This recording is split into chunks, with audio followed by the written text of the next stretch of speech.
He didn't know the little girl crying in the snow would lead him to the one person who could change everything. December 24th, 7:47 p.m., Union Terminal. Christmas music blasted through the speakers. Jingle bells on repeat. A giant tree stood in the center, 20 feet tall, lights flashing red and gold. Families everywhere, hugging, laughing. A Santa volunteer handing out candy canes. Elijah Carter knelt on the cold floor. 17 years old, navy coat with 2 missing buttons, sneakers held together with duct tape. The little girl in front of him wore a red velvet dress, expensive looking. She clutched a torn, stuffed rabbit and sobbed. "I can't find my mommy." Elijah had $6.70 in his pocket. His entire Christmas budget. His bus, the last one to his grandmother's house, would leave in 18 minutes. He should walk away. But he couldn't. What happened next would change both their lives forever. But let's back up. Because you need to understand who Elijah Carter was before that night. You need to know what he was risking. 3 years earlier, Elijah's parents died in a car accident. He was 14. His little sister Zara was 11.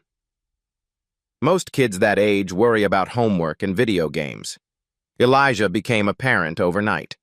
Now 17, he lived in a converted warehouse apartment with Zara, who was 14. Rent was $680 a month. He was 11 days late. Every morning started the same. 5:30 a.m. alarm. Make breakfast for Zara, pack her lunch, walk her to the bus stop, then school. Roosevelt High, 7:45 to 2:30, then work. Rosie's Diner, 3 o'clock to 7 o'clock p.m. Dishwasher, busboy, whatever Gloria needed. This week's paycheck? $143 after taxes. Do the math. It doesn't add up. Their grandmother, Miss Ruth, lived across town. 72 years old. Hip surgery 3 months ago. She couldn't take them in. So Elijah figured it out. He always figured it out. Walking 45 minutes instead of taking the bus. Saved $250. Eating crackers from the break room instead of his employee meal. Gave that meal to the homeless man outside. Wearing the same coat for 3 winters. Navy blue. Missing 2 buttons now. His sneakers had a hole in the sole. He covered it with duct tape. That morning, Christmas Eve morning, Roosevelt High was decorated. Small tree in the lobby, kids exchanging gifts. "What did your parents get you?" one girl asked another. "AirPods, and we're going skiing in Aspen." Elijah sat alone in the corner, ate his sandwich, did his homework. A classmate stopped by his table. "Hey, Elijah, what's your family doing tonight?" He looked up, forced a smile. "Dinner with my grandma. Normal stuff." "Oh, that's nice." That tone, that pitying tone. He hated it. She walked away. Elijah went back to his homework. He had a calculus test after break. Couldn't afford to fail. No time to study at home. Too busy taking care of Zara. That afternoon, his shift at Rosie's Diner started at 3. The diner was decorated too. Lights twinkling around the windows, fake wreath on the door. Radio playing "I'll Be Home for Christmas." Every lyric felt like a knife. A family of 4 came in, parents and 2 kids. The kids wore matching red sweaters, reindeer patterns. "Can we get the holiday special?" the dad asked. Turkey, mashed potatoes, cranberry sauce, $78, nearly 2 days of Elijah's wages. The 5-year-old boy held a wrapped present, big box, shiny paper with ribbons. "Mommy, will Santa come tonight?" "Of course, sweetie." Elijah washed their dishes in the back, heard their laughter through the wall. Zara was 14 now. She didn't believe in Santa anymore, but she still deserved a real Christmas. The present he got her? A used book. $4 at the thrift store. The Hate You Give. She'd mentioned it once, wanted to read it. $4 was all he could spare. Gloria, his manager, came into the kitchen. 50-something, kind eyes. She'd known Elijah since he was small. You okay, baby? You look exhausted. I'm fine, Miss Gloria. She studied his face. You're working too hard. I'm okay. Really. She didn't believe him, but she let it go. At 6:45 p.m., his shift ended. Gloria handed him his tips, $16.70. He'd walked to work that morning, saved the bus fare. Now he had $21.70 total. $15 went into the envelope for rent, hidden under his mattress at home. That left $6.70. He'd planned to buy Miss Ruth her favorite lavender hand cream. $3.50 at the drugstore. That would leave $3.20 for emergencies. The plan was simple. Catch the 8:15 bus to Riverside, 40-minute ride to Grandma's house. She'd been talking about tonight for weeks. Their tradition, the only one left from before. Decorate her tiny plastic tree, the one she'd had for 15 years. Some lights didn't work anymore. Eat her famous sweet potato pie, the recipe Elijah's dad loved. Go to midnight church service together. Zara was already there, took the early bus after school. Miss Ruth kept texting. Where are you? Zara's here. Pie's ready. We're waiting. Elijah checked his phone. 3 texts, all asking when he'd arrive. He typed back, leaving work now, be there by 9. He walked to the terminal, saved another $2.50. Now he had $6.70 in his pocket. Union Terminal at 7:30 p.m. on Christmas Eve was chaos. The tree in the center was massive, 20 feet, lights pulsing to the music, silver and gold tinsel everywhere. Merry Christmas in neon. Starbucks had a line out the door, red holiday cups, whipped cream, cinnamon smell. Families pulling suitcases. Everyone in thick winter coats. Canada Goose, North Face, Patagonia. Elijah walked through them in his coat with missing buttons. No one looked at him. He was invisible. People held shopping bags, wrapped presents with bows, hot chocolate in expensive cups. A couple took a selfie by the tree. They were laughing. Kids ran past, shrieking with joy. It's snowing outside, look! Everyone was going somewhere warm, somewhere full of love. Elijah checked the departure board. Platform 6, bus 47 to Riverside. Boarding at 8:15. He had 28 minutes. He headed toward Platform 6. Then he heard it. A sound different from the Christmas chaos. Not laughter. Not music. Crying. Desperate. Terrified crying. He almost kept walking. He should have kept walking. But something made him stop. And when he turned around, he saw her. Most people were rushing past her. Elijah almost did too. But then she looked up. A little girl, 6 years old, blonde curls, red velvet dress. She sat on the floor between 2 plastic chairs near the coffee stand. Near the coffee, people stepped around her like she was part of the furniture. She was sobbing, not the tantrum kind, the terrified kind. Her face was blotchy and red, tears streaming, hiccuping between breaths. No coat, just that red dress, white tights with a tear at the knee. She clutched a stuffed gray rabbit, one ear hung by threads. Elijah checked his watch. 18 minutes until his bus. He looked at Platform 6, then back at the girl. Security would handle it. That was their job. But where were they? How long had she been sitting there? Around them, the terminal was pure Christmas chaos. Deck the Halls played overhead. The giant tree pulsed with lights. A group of carolers sang nearby. Families laughed. Kids chased each other. And this little girl sat alone, terrified. Elijah walked over, knelt down. Hey, are you lost? She looked at him, nodded, couldn't speak through the tears. Where's your mom? The question made it worse. Fresh sobs. I don't... We were getting coffee and I saw... She pointed at the Christmas tree. "I saw that and I ran to look, and when I came back she was gone." Her voice rose to a wail on the last word. "Okay, it's okay." Elijah kept his voice calm. "What's your mom's name?" The girl's face went blank. "Mommy?" "Right. She was 6. What does she call you?" "Sophie." "Sophie. That's a pretty name." "I'm Elijah." Sophie wiped her nose with her hand. "Everyone keeps walking away." Elijah's chest tightened. He looked around. The coffee stand was 50 feet away, absolutely packed with people. A security guard walked past, moving fast. "Excuse me," Elijah called. The guard barely glanced over. "Information desk, main floor. They'll make an announcement." Then he disappeared into the crowd. Elijah checked his watch again. 16 minutes. The information desk was on the other side of the terminal. If he took Sophie there, waited for them to process everything, made sure someone responsible had her, he'd miss his bus.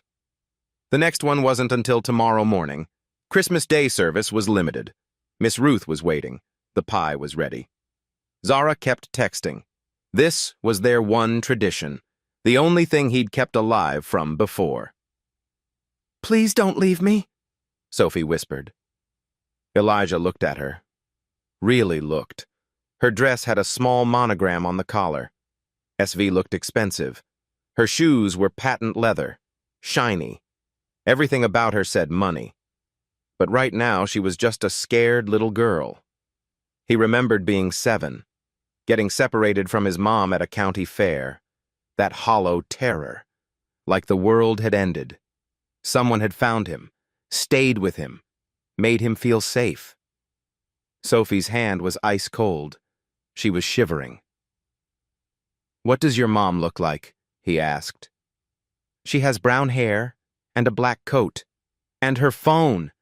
She always has her phone." Elijah's heart sank. That described half the women in this terminal. His phone buzzed. Text from Zara. "Where are you? Grandma keeps asking." The departure board flashed.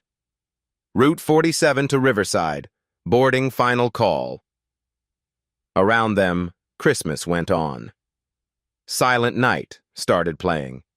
A family walked past, arms full of presents. The kids were singing along to the music. Elijah took off his coat. It was the only one he had. Navy blue, missing buttons. But it was warm. He wrapped it around Sophie's shoulders. It swallowed her. Sleeves hung past her hands. "I'm not going anywhere," he said.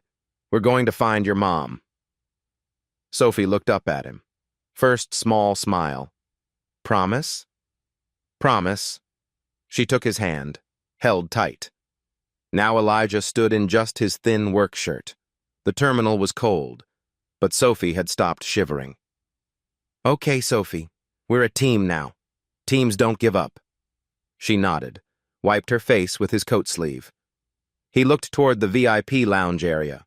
Roped off. Security guard at the door. Sophie had pointed that direction earlier, said she thought they came from there. Strange. That was for business class travelers. Executives. VIPs. As they started walking, a woman in a black pantsuit rushed past. She had an earpiece, talking urgently into a phone. "No, I'm telling you, she's not in the lounge. We've checked everywhere. Mrs. V is..." She moved out of earshot. Elijah filed it away. Didn't think much of it. His phone buzzed again. Zara. Just question marks this time. He silenced it. Put it in his pocket. Platform 6 was behind him now. His bus would leave without him. But Sophie held his hand and looked up at him with complete trust. And Elijah kept his promise. He always kept his promises. What he didn't know was that this promise would change everything. Elijah had no idea that every choice he made in the next 30 minutes was being watched. They started at the coffee stand. The barista was a teenage girl, maybe 16, stressed, moving fast. "Excuse me," Elijah said. Did you see this little girl's mom? She was here buying hot chocolate. The girl barely looked up. We get hundreds of customers. I can't track everyone. Try Lost and Found. She turned away before he could ask more. Sophie's lip trembled, starting to cry again. Elijah knelt down, eye level. Hey, look at me. We're a team, remember? Teams don't give up. She nodded, wiped her eyes with his coat sleeve. What was your mom buying? He asked. Hot chocolate, for me, with extra marshmallows. Good. What else do you remember? Sophie closed her eyes, thinking hard. There was Christmas music, and she was talking on her phone. She sounded worried. Elijah stood, looked around. The terminal was massive.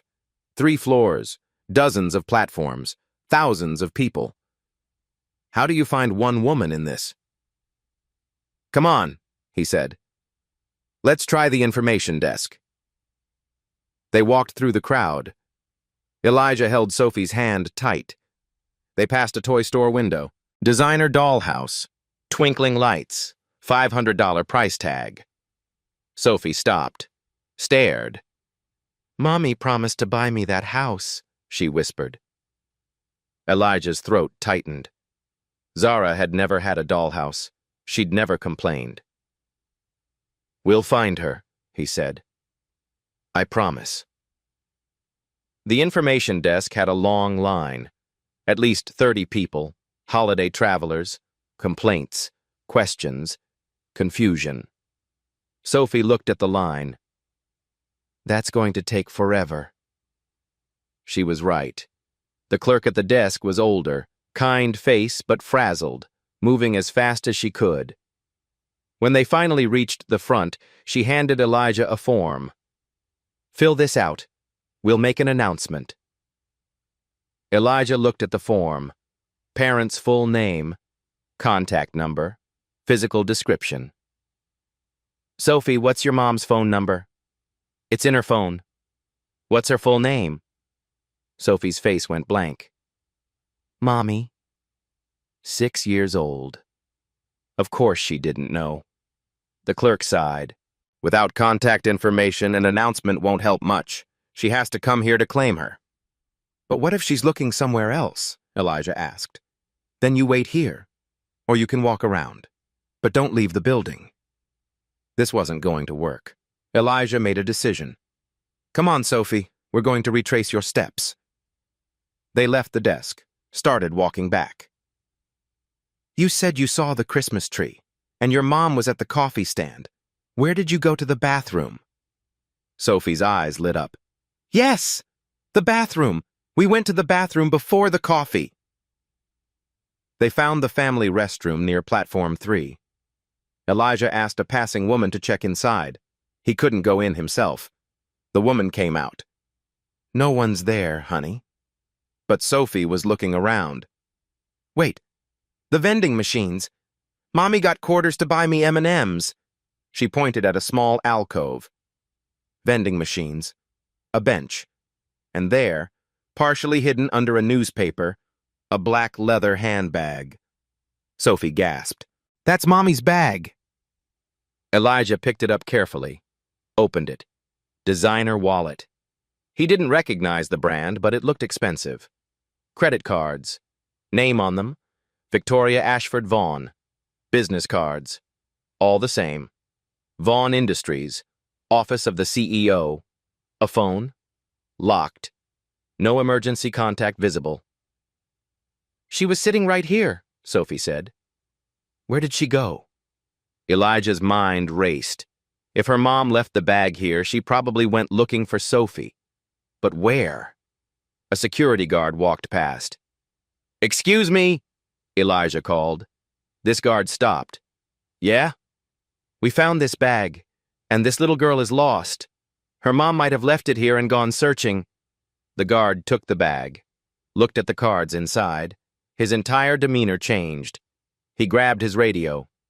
I've got a child's mother's belongings. Family restroom area, platform 3. Static, then a voice. Copy that. Bring the child to the VIP lounge immediately. We have the mother. The guard looked at Elijah. "Come with me. Now." As they walked, Elijah noticed something. More security. Moving with purpose. All heading the same direction. Not regular terminal security. Private. Expensive suits. Earpieces. Sophie was chattering. "We found her! You found her!" But Elijah felt something was off. Why so much security? Why the urgency? The VIP lounge was roped off. 2 guards at the entrance. And standing there, the woman in the black pantsuit from earlier. The one on the phone. She spoke into her earpiece. "We have her. Repeat, we have the child. Alert Mrs. Vaughn immediately." The guards parted. The door opened. Inside was different. Quieter. Warmer. Leather chairs. Soft lighting. Classical Christmas music. Not the chaotic pop outside, a tray of gourmet cookies, hot beverages in real mugs. This was a different world. And standing by the window, back turned on a phone, was a woman in an elegant black coat. She turned around. The moment she saw Sophie, everything changed. Her phone fell from her hand, shattered on the marble floor. She didn't even glance at it. She ran, dropped to her knees. "Sophie! Oh my God! Sophie!" Sophie ran into her arms. Both of them are crying now. The woman was shaking, holding Sophie's face, checking her over. "Are you okay? Are you hurt? They've been looking everywhere, I thought." She couldn't finish, just held Sophie tight. "I'm okay, Mommy. This boy helped me. He promised he wouldn't leave." The woman looked up. Her eyes met Elijah's. She was maybe late 30s, composed, expensive everything. Hair perfect even now. But her eyes were red from crying. She studied Elijah, took in his thin work shirt, no coat, duct-taped sneakers, the way he stood, uncertain, out of place. Sophie was still wearing his coat, wrapped around her like a blanket. "You found my daughter," the woman said. It wasn't a question. She was by the coffee stand, alone.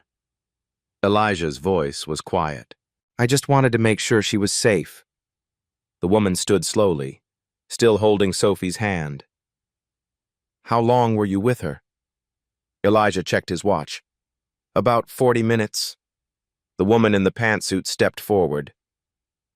"Mrs. Vaughn, we had 12 security personnel searching. The police were about to be called." Mrs. Vaughn. The name on the business cards. Elijah's brain was starting to catch up. Vaughn Industries, CEO, private security, VIP lounge. This wasn't just some mom. Victoria Vaughn studied him. Her eyes were sharp, calculating. "You stayed with her for 40 minutes. I wasn't going to leave her alone, ma'am." "You missed something," she said. "A bus? An appointment?" Elijah hesitated. "It's okay. I'll catch the next one." Sophie spoke up, innocent. "He was going to his grandma's for Christmas. I asked him not to leave and he stayed." Something shifted in Victoria's face.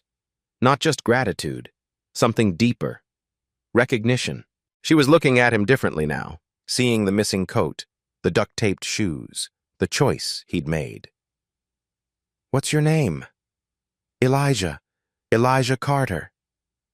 Victoria extended her hand. Formal, but her grip was warm. "Victoria Vaughn, I don't know how to thank you."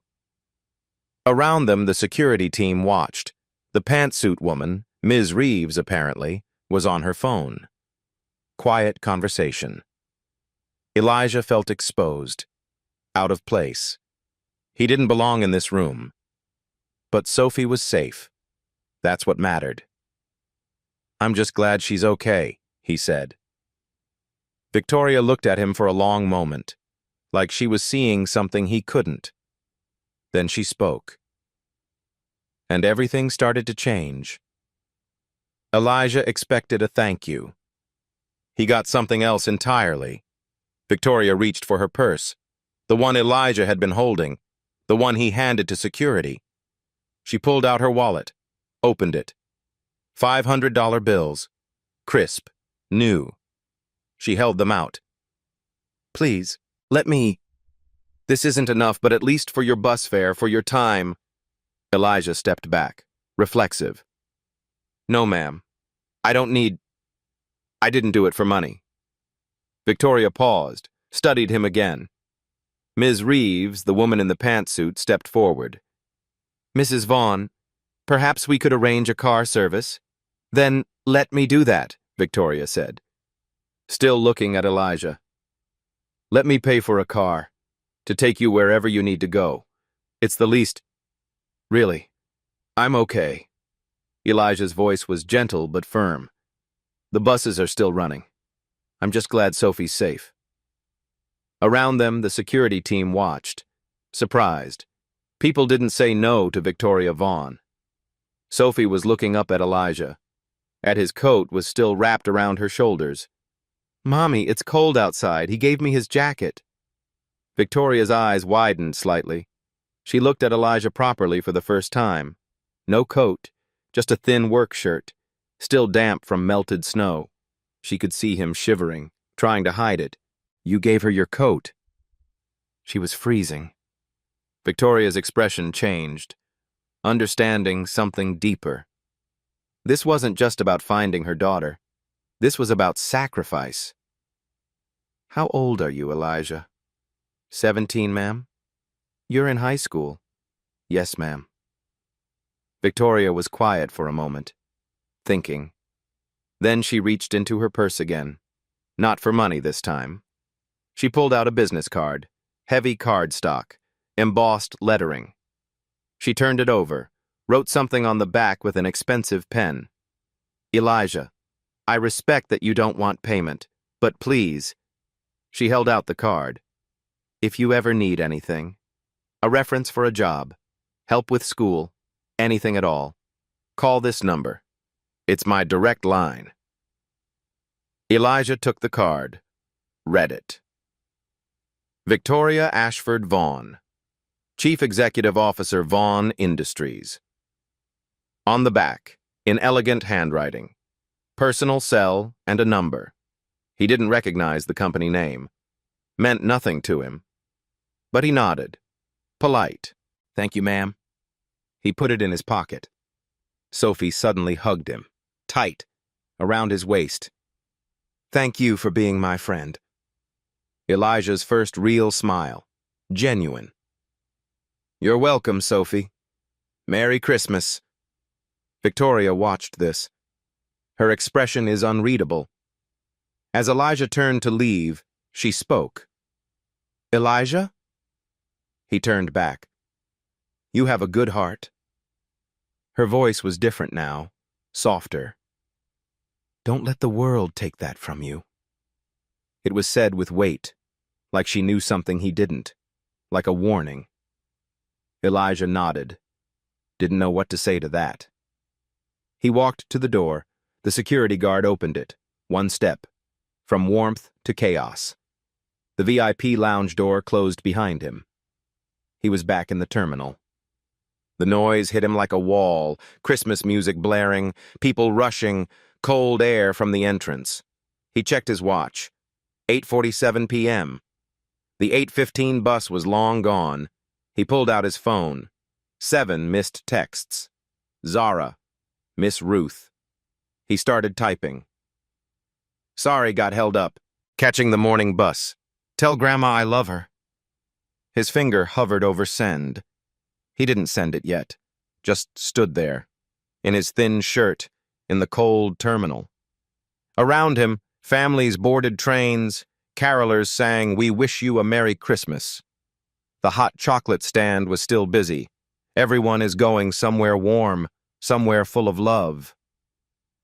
Elijah was alone again. He looked at the business card in his hand. Chief Executive Officer, Vaughn Industries. He had no idea what that meant. No idea who Victoria Vaughn really was. He shoved the card in his wallet, behind his school ID. He'd probably throw it out later. Right now, he needed to find the schedule for morning buses and figure out how to explain to Miss Ruth why he missed their Christmas Eve. Sophie was safe. That's what mattered, even if it cost him everything. What Elijah didn't know, what he couldn't know, was that behind that VIP lounge door, Ms. Reeves was already on her phone. Run a full background check.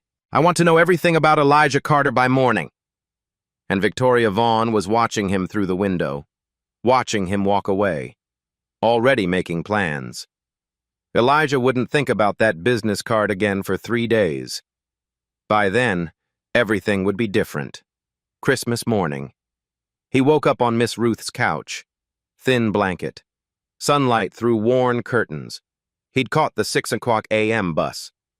Arrived at 7:30. Exhausted.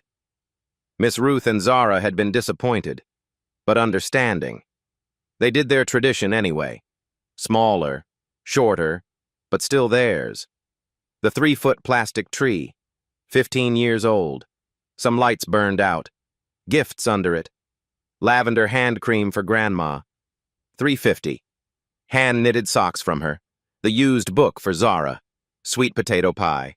Fried chicken. Collard greens. Small. Simple. Full of love. But Elijah felt the absence. This was supposed to be their full day together. He'd cut it short. For a stranger. Miss Ruth had the TV on. Local news. Morning broadcast. And in a heartwarming Christmas story, the daughter of tech billionaire Victoria Vaughn was briefly separated from her mother yesterday at Union Terminal. Elijah looked up. Stock footage on screen. Union Terminal exterior. Then photos of a woman in a business suit. Professional. Powerful. Speaking at a podium. Victoria Vaughn. Vaughn Industries, valued at over $4 billion, manufactures aerospace components and defense technologies.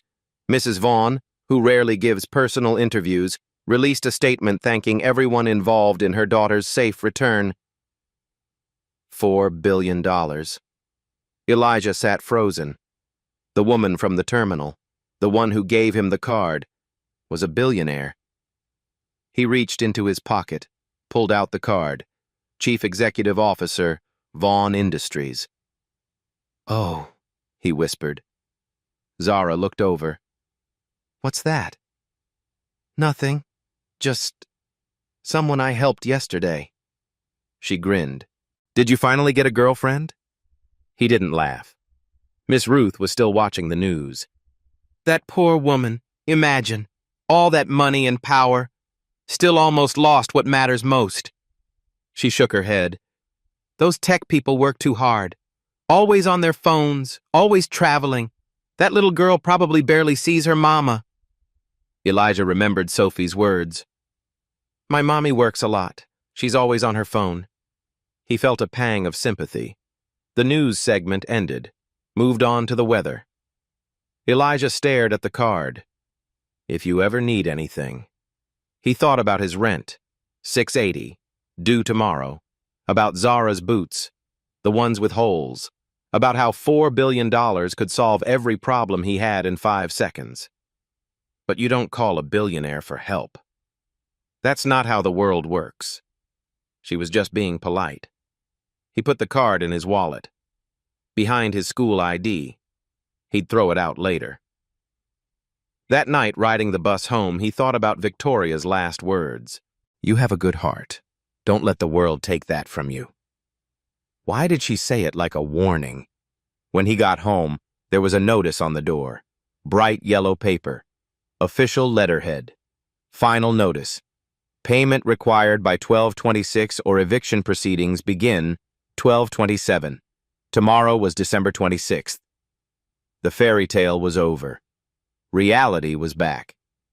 What Elijah didn't know was that Victoria Vaughn never forgot a debt, and she'd been watching him since the moment he walked away. December 26th, 6:00 a.m. Elijah stared at his ceiling. Hadn't slept much. The eviction notice was on his kitchen counter. Yellow paper. Impossible deadline. He had $143 in his bank account. Rent was $680. The math didn't work. His plan? Talk to Mr. Kowalski.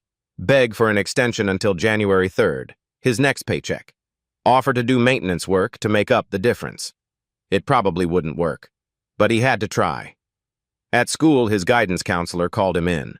Mr. Hassan, good guy, genuinely cared, but couldn't fix everything. Elijah, we need to talk about college applications.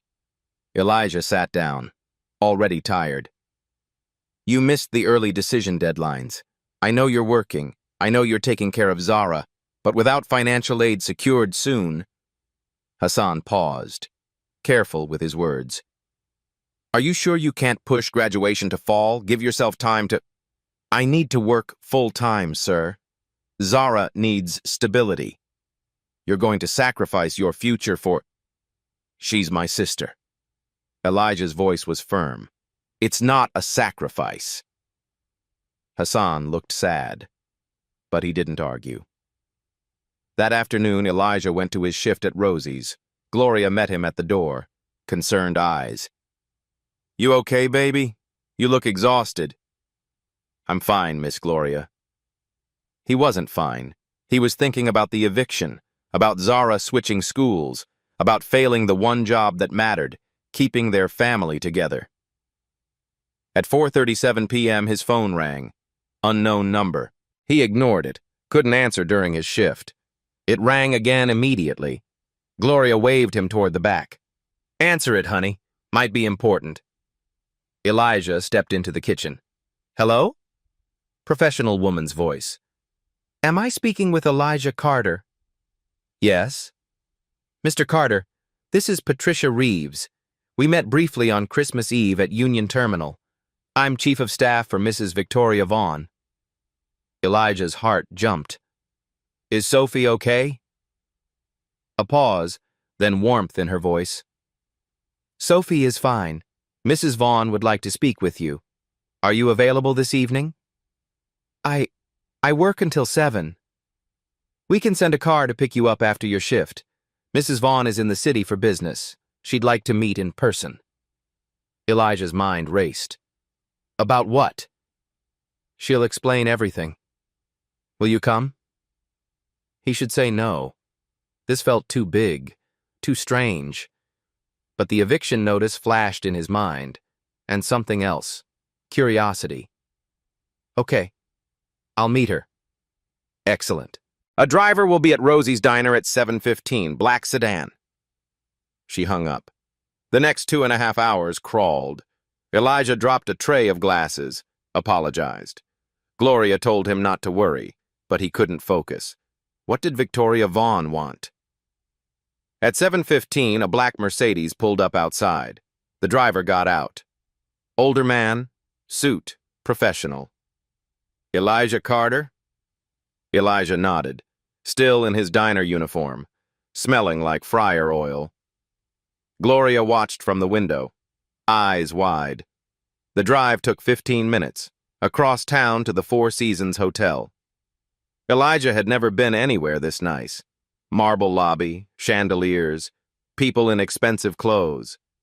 They took the elevator to the 24th floor, penthouse level. Miss Reeves met him at the door. Mr. Carter, thank you for coming. The suite was massive, floor-to-ceiling windows, city lights below, modern furniture, conference table with laptops. This wasn't a personal visit. This was business.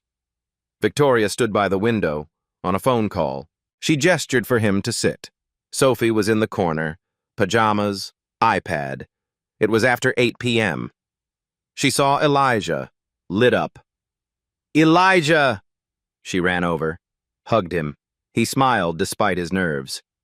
Hey, Sophie. Victoria ended her call, turned around. Business attire, hair perfect. This was CEO Victoria, not the crying mother from Christmas Eve. Elijah, thank you for coming. I'm sure you're wondering why. Yes, ma'am.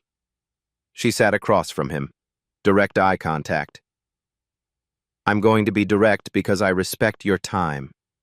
I looked into you. Elijah tensed. You looked into me? Yes. I had my team run a background check. I know about your parents. I know about your sister, your grandmother. I know you're 17, working full-time hours while in high school. I know you're 3 days from being evicted. Heat flooded Elijah's face. Humiliation. Anger. Why would you? Victoria held up a hand. Not unkind. Because you had every reason to walk away from my daughter. You were broke, exhausted, had your own family emergency, and you stayed anyway. That tells me something about your character that I value. Elijah didn't know what to say. Victoria continued. I didn't become successful by ignoring talent when I see it. What you did on Christmas Eve, the decision-making, the resourcefulness, the integrity, those aren't common traits. I just helped a kid. You sacrificed your own needs for a stranger, without hesitation, without expectation of reward. Do you understand how rare that is? Ms. Reeves spoke up. Mrs. Vaughn receives hundreds of requests for help every week, people who feel entitled to her resources. You refused money, twice. Victoria leaned forward. I'm not here to give you charity, Elijah. I'm here to offer you an opportunity. She slid a folder across the table. Elijah opened it, hands shaking. Inside, a scholarship letter. MIT logo at the top. Full tuition, 4 years. A stipend agreement. $2,000 per month for living expenses. Documentation about a boarding school. Riverside Academy. Full scholarship for Zara. A caretaker program for Miss Ruth. In-home health aid. Fully funded. Elijah stared. The words wouldn't process. I don't understand. There's one condition, Victoria said. Elijah looked up, waiting for the catch. You work for me. Part-time during school. Full-time in summers. I'm starting a new division at Vaughn Industries. Social impact technology. I need someone who understands what it means to be overlooked, to fight for survival, to make impossible choices. Someone with integrity. Elijah's brain was short-circuiting. You're offering me a job? At your company? I'm offering you a future. MIT is one of the best engineering schools in the world. You'll graduate with zero debt, real-world experience at a Fortune 500 company, and connections that will set you up for life. Why me? Victoria's expression softened, just slightly.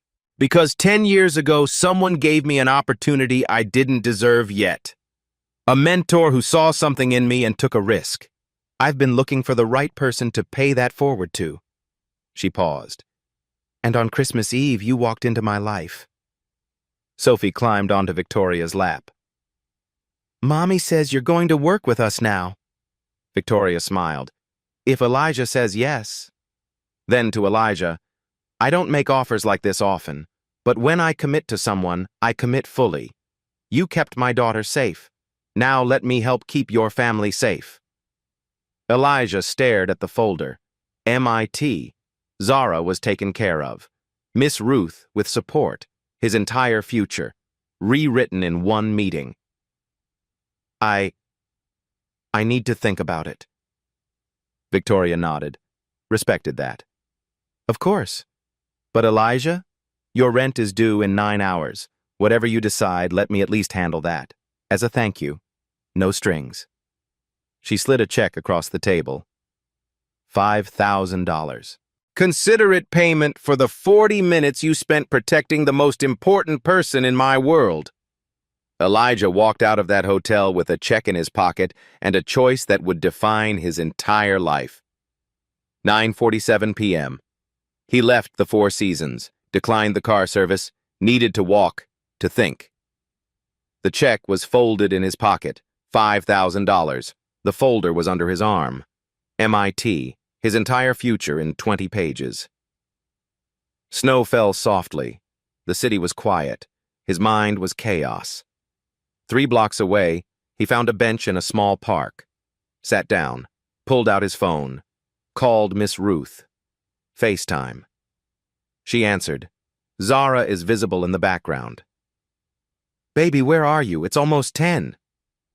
Grandma, something happened. He told them everything. The meeting, the offer, the check. Silence. Then Miss Ruth's voice, thick with emotion. Read me that scholarship letter again. Elijah did. Slowly. Every word. Miss Ruth started crying. She never cried. MIT? Baby, that's... Your daddy would have... She couldn't finish. Zara grabbed the phone. Elijah, are you serious? Pure excitement. No hesitation. But you'd have to go to boarding school. I wouldn't be there. Elijah, I'm 14. I'm not a baby. If you don't take this because of me, I'll literally never forgive you. Her voice cracked. You've been taking care of me for 3 years. Go to MIT. I'll be fine. Pause. Just visit on weekends sometimes? Miss Ruth took the phone back, face close to camera, serious. Elijah Carter, you listen to me. You've been carrying this family since you were 14. You think I don't see it? You think I don't know what you've sacrificed? But, no buts. You are 17 years old. You should be worrying about prom, not rent checks. This is a miracle, baby. We don't question miracles. Elijah's vision blurred. I'm scared. Good. That means you're paying attention. Now go back and say yes. They hung up. His phone rang again. Unknown number. Hello? Elijah, it's Gloria. Miss Gloria. Ms. Reeves called me 2 days ago. Character reference. Baby, is this real? I think so. Then you take it. You hear me? This is your chance. Don't let fear steal your future. They said goodbye. Elijah stood, started walking back. He made his decision. The front desk called up to the suite. Is it too late? Can I speak with Mrs. Vaughn again? Ms. Reeves. She's been waiting. Back in the suite, almost 11 p.m. Victoria at the conference table, laptop open, still working. Sophie asleep on the couch. Victoria looked up. You came back. I want to say yes, but I need to understand something first. Victoria closed her laptop. Full attention. Ask me anything. Why are you really doing this? You're a businesswoman. This is a huge investment. What do you actually get? Victoria smiled slightly. Impressed. Fair question. Honest answer? I get someone with integrity in my company. I get to shape a leader who understands real struggle. And selfishly, I get to prove to my daughter that kindness matters. Pause. But you want to know if there's a catch? Is there? Yes. Several. Victoria counted on her fingers. First, you'll work hard. Harder than ever. I don't believe in handouts. This is an investment. I expect returns. Elijah nodded. Second, you'll be scrutinized. People will know you're connected to me. Some will resent it. Think you didn't earn it. You'll have to prove them wrong every day. Third, if you fail, academically, ethically, professionally, the offer ends. This is an opportunity, not a safety net. She held his gaze. Can you handle that? Elijah stood straighter. I've been scrutinized my whole life, Mrs. Vaughn. I've been the poor kid, the black kid, the one teachers don't expect much from. I'm used to proving people wrong. Victoria's smile widened, genuine. Good. Then we understand each other. She extended her hand. Do we have a deal? Elijah shook it, firm.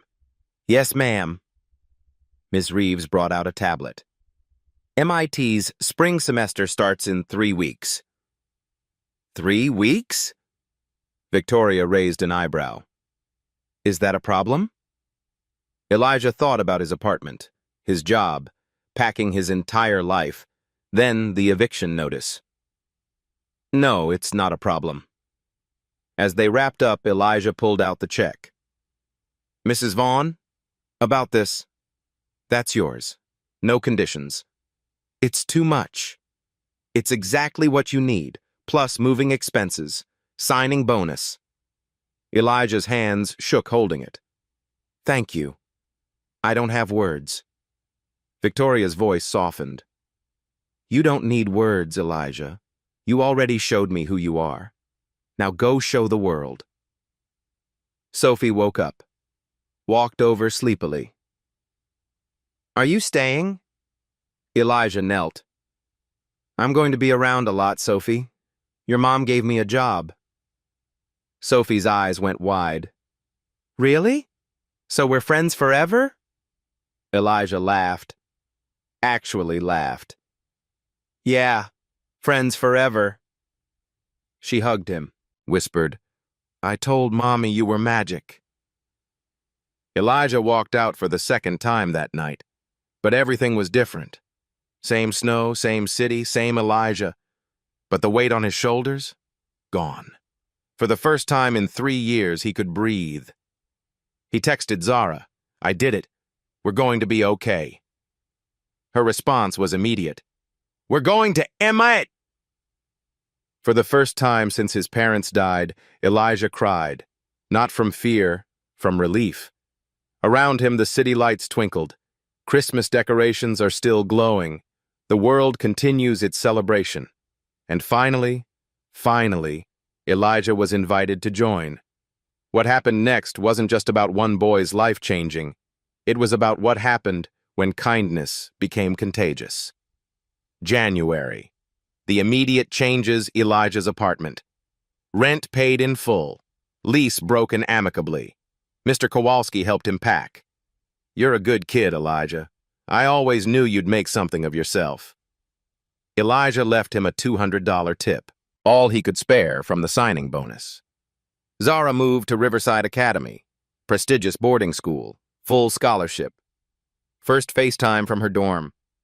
Elijah, my roommate's dad is a senator. This is insane. Scared, but excited. Miss Ruth got her in-home health aide, Marcy, 3 days a week. This woman made me lunch today. Lunch. I haven't had someone cook for me in 20 years. Happy tears. February, MIT. Begins campus orientation overwhelmed Elijah. Everyone seemed to know 20 programming languages already. His roommate's dad ran a hedge fund.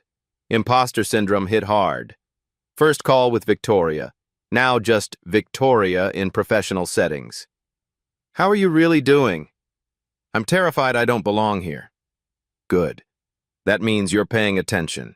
Fear keeps you sharp. Now get to work. March. The company work. Elijah's role at Vaughn Industries, social impact technology intern.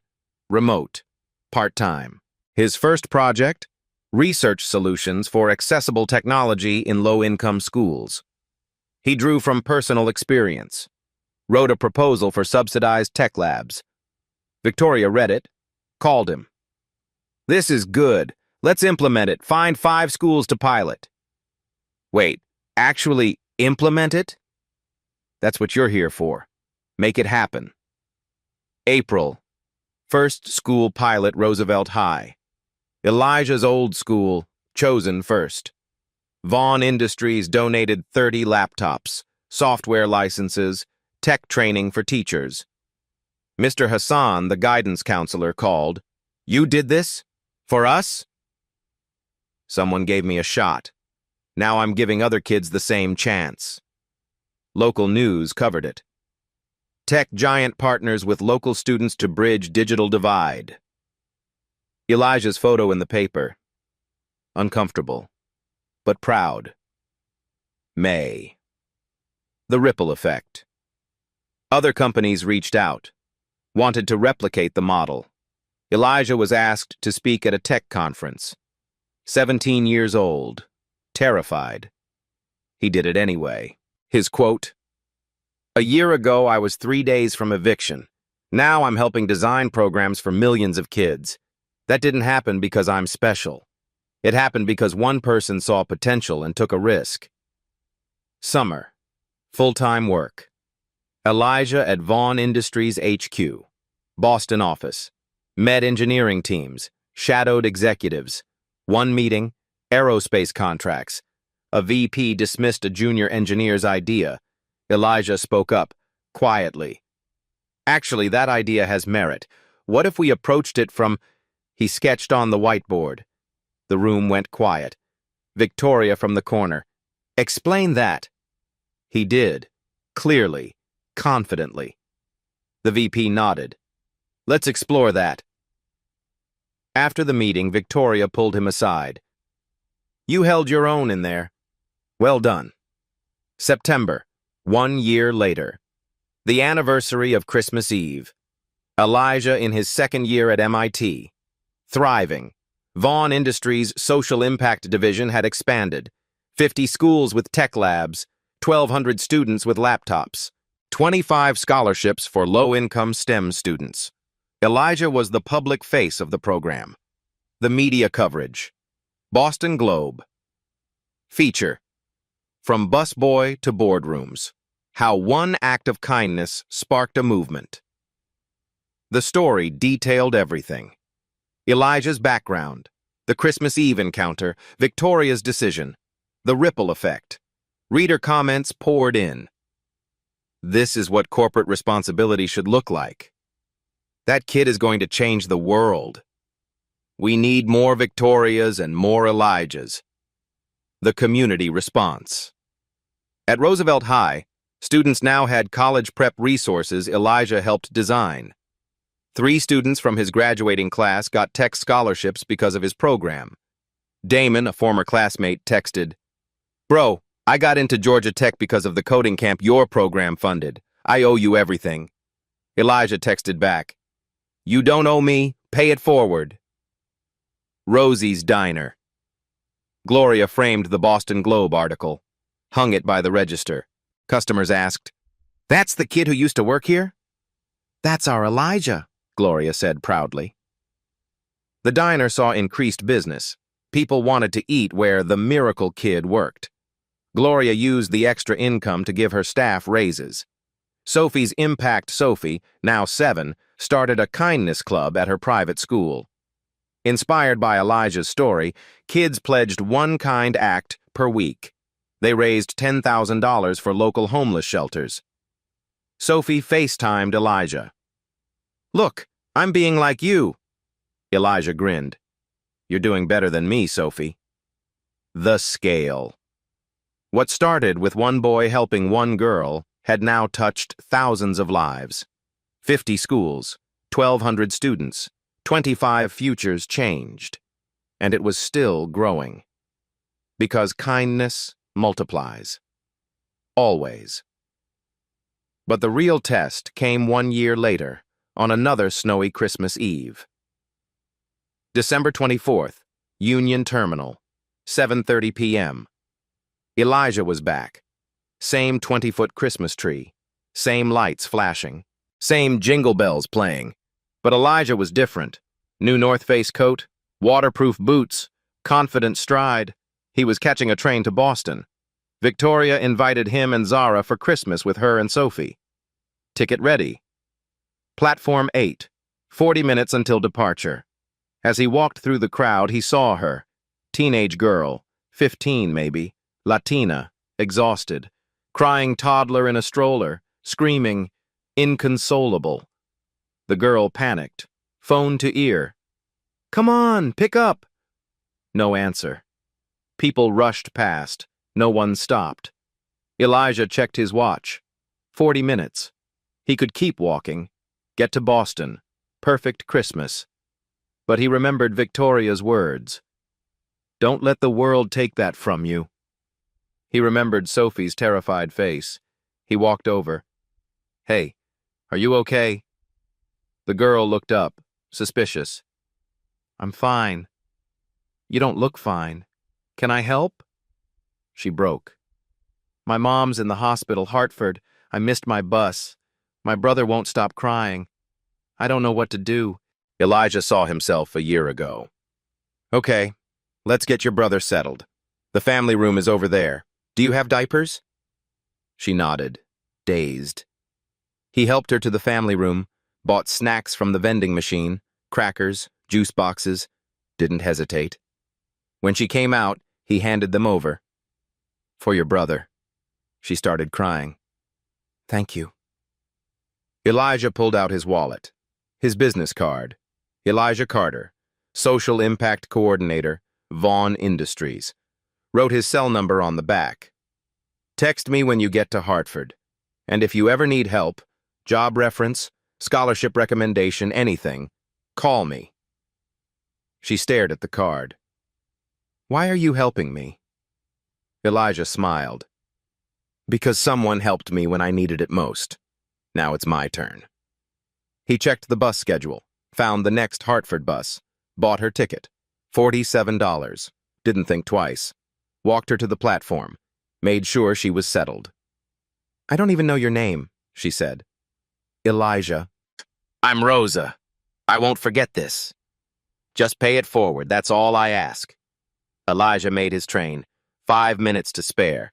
Texted Victoria. Running late, helped someone. Her response, of course you did. Proud of you. Boston's South Station. Victoria and Sophie are waiting. Sophie ran and hugged him. Victoria shook his hand. Merry Christmas, Elijah. Merry Christmas, Victoria. They walked out together. Started snowing. Sophie grabbed both their hands. Victoria glanced at Elijah. You did it again? He shrugged. It was nothing. It's never nothing. The three disappeared into the snowy night, a family created by kindness. Behind them, Rosa boarded her bus. She'd helped someone in 5 years. That person would help another. One act of kindness. Infinite consequences. This isn't just Elijah's story. It's a reminder that we all have the power to change someone's life. Maybe you won't meet a billionaire. Maybe your act of kindness won't lead to MIT or a dream job. But that's not the point. The point is the choice itself. The moment when you see someone in need and decide to stop, to help, to care. Elijah could have walked away. Rosa could have struggled alone. But because one person chose compassion, 2 lives changed forever. So here's the question. Who can you help today? What small act of kindness can you do that might ripple out in ways you'll never see? If this story moved you, hit that like button. Subscribe to Black Tales Stories for more real-life inspiration. And most importantly, go out and be someone's miracle. Because you never know when your kindness might change everything. See you in the next one.